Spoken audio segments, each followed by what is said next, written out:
Olá, bem-vindos ao BDP Podcast, um espaço de reflexão sobre temas económicos e monetários do Banco de Portugal. O meu nome é Nuno Aguiar e hoje vamos falar sobre o que acontece quando trocamos de emprego. Em específico, que impacto tem essa mudança nos nossos salários. Quando se discute mercado de trabalho, é habitual ouvir falar de grandes números, como a taxa de desemprego ou o número de portugueses empregados.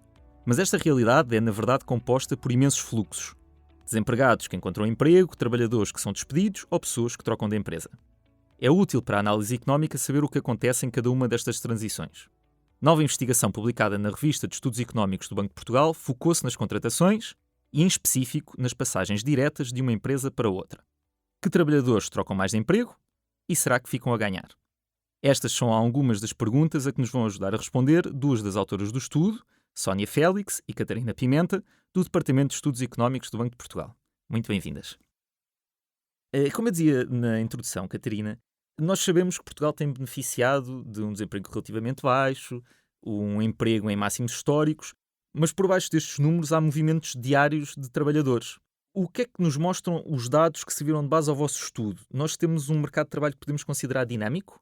Sim, bom dia Nuno, obrigada pelo convite e por nos receberes aqui para falarmos um bocadinho sobre os resultados desse nosso estudo mais recente. Primeiro dizer que este artigo utiliza os microdados mensais da Segurança Social e estamos a focar-nos nos trabalhadores por conta de outrem. E como referiste, este estudo pretende analisar o papel da mobilidade destes trabalhadores por conta de outrem na dinâmica dos salários em Portugal. E aquilo que vemos logo na primeira parte do estudo é isso mesmo que referiste. Apesar dos indicadores agregados de emprego e de salários se manterem relativamente estáveis, por detrás desses números existe um movimento muito intenso de trabalhadores. Nós sabemos que todos os meses milhares de trabalhadores mudam de emprego, entram ou saem do mercado de trabalho, o que significa que a força de trabalho em Portugal está em constante reconfiguração. Portanto, diria que sim, que temos um mercado de trabalho bastante dinâmico. E nós devemos olhar para essa constante reconfiguração que mencionavas ainda agora como algo positivo? E porque é que, seja positivo ou negativo, porque é que devemos olhar dessa forma? Sim, eu diria que esta constante reconfiguração é positiva, sobretudo quando as mudanças da empresa contribuem para um melhor match entre o trabalhador que está a transitar, que está a mudar de empresa, e a empresa para onde ele se dirige. Nesses casos em que existe um melhor match entre o trabalhador e a empresa, isso resulta em ganhos para ambos os lados, do lado dos trabalhadores, que passam a obter ganhos salariais, e também por parte das empresas em termos da sua produtividade. O vosso estudo também mostra que não existe só uma realidade portuguesa, ou seja, a realidade portuguesa é muito heterogénea e vocês dedicam uma especial atenção às diferenças entre trabalhadores nacionais e trabalhadores estrangeiros. O dinamismo que estavas agora a descrever está muito dependente dos trabalhadores estrangeiros? O nosso estudo mostra que o mercado de trabalho português, como sabemos, é bastante heterogéneo, e uma das dimensões a que temos dado particular destaque nos últimos estudos do banco é precisamente a da nacionalidade do trabalhador, porque sabemos que o número de trabalhadores com nacionalidade estrangeira a entrar em Portugal aumentou de forma muito significativa nos últimos anos, e sobretudo a partir de 2019, e também sabemos que estes fluxos de imigrantes permitiram atenuar a falta de mão de obra e sustentar o aumento de emprego em setores muito importantes para a economia, como a agricultura, a construção ou a hotelaria, no setor do turismo. E, de facto, aquilo que os estudos têm mostrado é que os contributos dos trabalhadores com nacionalidade estrangeira para as taxas de contratação líquida foram superiores à dos trabalhadores com nacionalidade portuguesa na generalidade dos setores de atividade. Portanto, o dinamismo que nós observamos no mercado de trabalho advém também da presença destes trabalhadores imigrantes na economia. E se fizéssemos o exercício de excluir dos dados, que realidade é que teríamos? Ou seja, continuaremos a ver este dinamismo que aparece nos dados globais? Se excluíssemos estes trabalhadores de nacionalidade estrangeira dos dados e mais genericamente da economia portuguesa, o cenário seria bastante diferente. Teríamos um crescimento do emprego claramente mais fraco, ou até mesmo em queda, e tínhamos um mercado de trabalho marcado por uma maior escassez de trabalhadores, sobretudo em determinados setores, sim. E Sónia, olhando agora em específico para as transições entre empresas, qual é o retrato tipo do trabalhador que muda de emprego? Que é para essas transições que vocês olham em específico. Que características é que vocês identificam nestes trabalhadores? De forma sintética, o trabalhador que muda diretamente entre empregos em Portugal, aquilo que chamamos em economia de trabalho de transições job to job, é em média um adulto em idade ativa, com cerca de 35 anos, embora a mobilidade não seja exclusiva dos mais jovens. É mulher, as mulheres representam cerca de 60% das transições no período mais recente e tem nacionalidade portuguesa. E vocês têm dados, obviamente, dos últimos anos, identificam que este perfil tem mudado ao longo do tempo? Sim, e de forma bastante clara em algumas dimensões. Enquanto o perfil etário se manteve estável, o peso das mulheres na mobilidade laboral aumentou de forma consistente ao longo da última década. Em segundo lugar, e talvez mais marcante, está a evolução da nacionalidade. Os trabalhadores com nacionalidade estrangeira representam atualmente cerca de 1/3 das transições entre empregos e também sabemos que tendem a mudar de emprego com maior frequência do que os trabalhadores nacionais. E, por fim, do ponto de vista mais estrutural, observa-se uma tendência gradual de aumento das transições entre setores diferentes, o que sugere que a mobilidade laboral também está associada a processos de transformação estrutural da economia portuguesa. Pronto, isso que estavas a referir é interessante. Portanto, além de trabalhadores que mudam de uma empresa para outra, o que vocês identificam é que há mais mudanças de uma empresa de um setor para outra empresa de outro setor. O que é que pode estar a motivar essa alteração? O aumento das mudanças de emprego entre setores reflete, em grande medida, a reafetação de trabalhadores a setores que cresceram rapidamente e que ganharam importância ao longo da última década, como o setor do turismo, que a Catarina já referiu, onde se inclui, por exemplo, o alojamento e a restauração.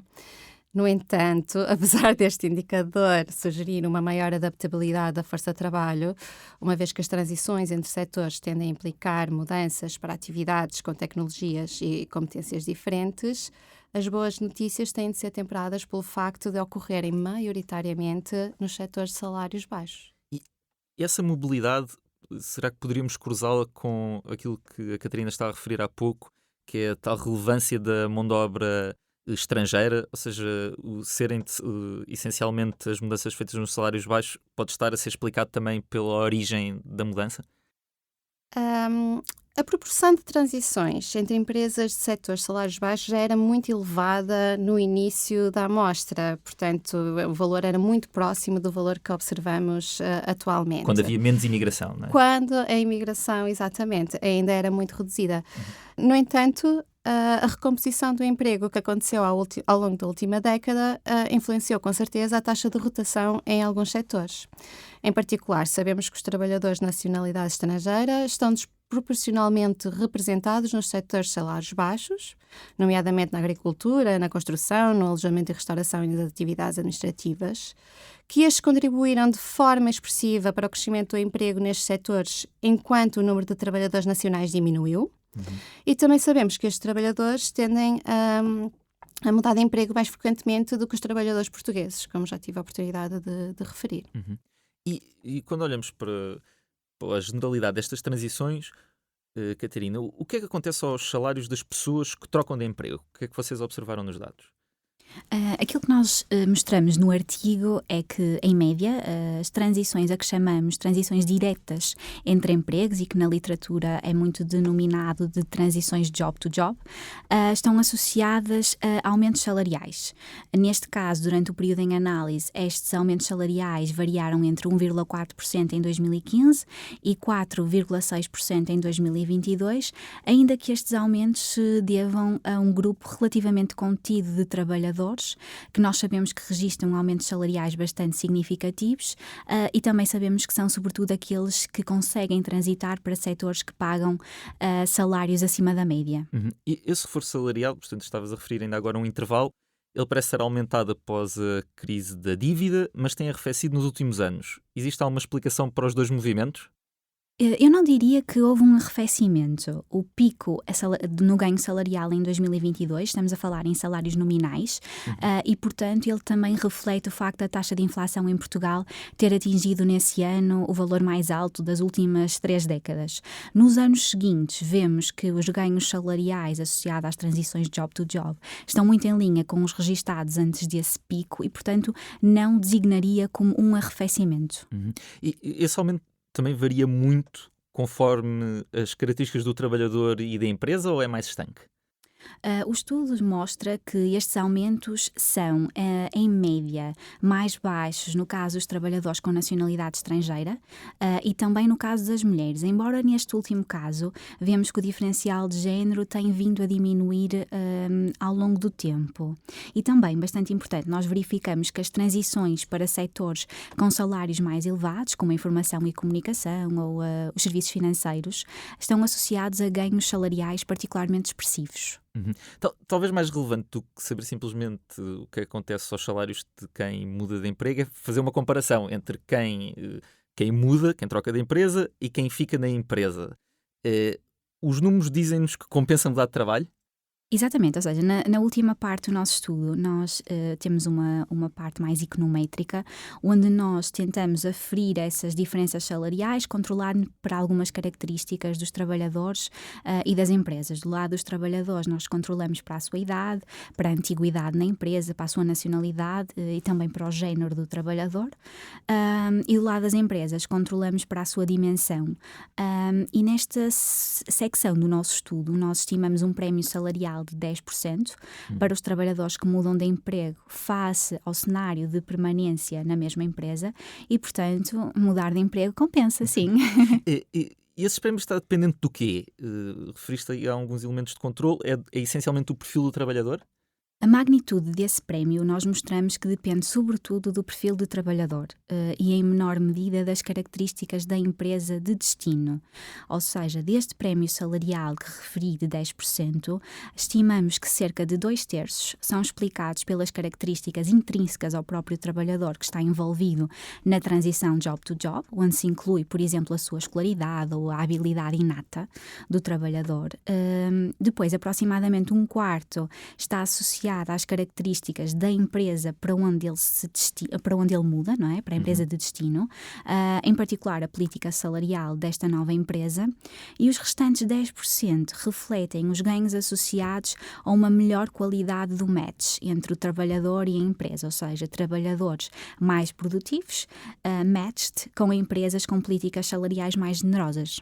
E Sónia, se calhar vale a pena terminarmos este podcast com uma última pergunta sobre que pistas é que estes dados nos dão sobre políticas públicas ou sobre o que podem fazer os decisores políticos com esta informação.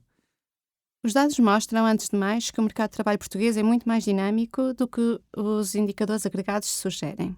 Por detrás de taxas de emprego relativamente estáveis, existe uma intensa reafetação de trabalhadores entre empresas e setores que tem implicações diretas para a evolução dos salários, da produtividade e da desigualdade. Para os decisores políticos, isto sublinha a importância de olhar para a informação mensal sobre fluxos de trabalhadores e não apenas para os estoques na avaliação da situação do mercado de trabalho. Uma segunda pista central é que a mobilidade laboral é um canal relevante de crescimento salarial, como aqui temos vindo a falar, mas de forma muito heterogénea. Apenas uma parte dos trabalhadores consegue obter ganhos salariais significativos quando muda de emprego, sobretudo aqueles que transitam para empresas ou setores com salários mais elevados. Sugere isto que políticas que reduzam barreiras à mobilidade ascendente, como a formação, o reconhecimento de competências ou uma melhor informação sobre oportunidades, podem ser eficazes. E em relação à imigração, também há aqui algumas pistas? Exato. O artigo evidencia o papel crescente dos fluxos migratórios na sustentação do emprego, em particular nos setores mais intensivos em mão de obra. E para as políticas públicas, isto implica que as políticas de imigração, de integração e de condições de trabalho são elementos centrais da política económica e do funcionamento do mercado de trabalho. Sónia, Catarina, muito obrigado pela análise fina que nos trouxeram hoje e que ajuda a perceber a evolução recente do mercado de trabalho português. Obrigado também a quem nos esteve a ouvir. Mobilidade laboral e crescimento dos salários em Portugal é o título do paper publicado na Revista de Estudos Económicos do Banco de Portugal e é assinado por Sónia Félix, Fernando Martins e Catarina Pimenta. Tal como as outras publicações do Banco de Portugal, pode ser consultado em bportugal.pt. Visite-nos no nosso site e siga-nos nas redes sociais. Até breve.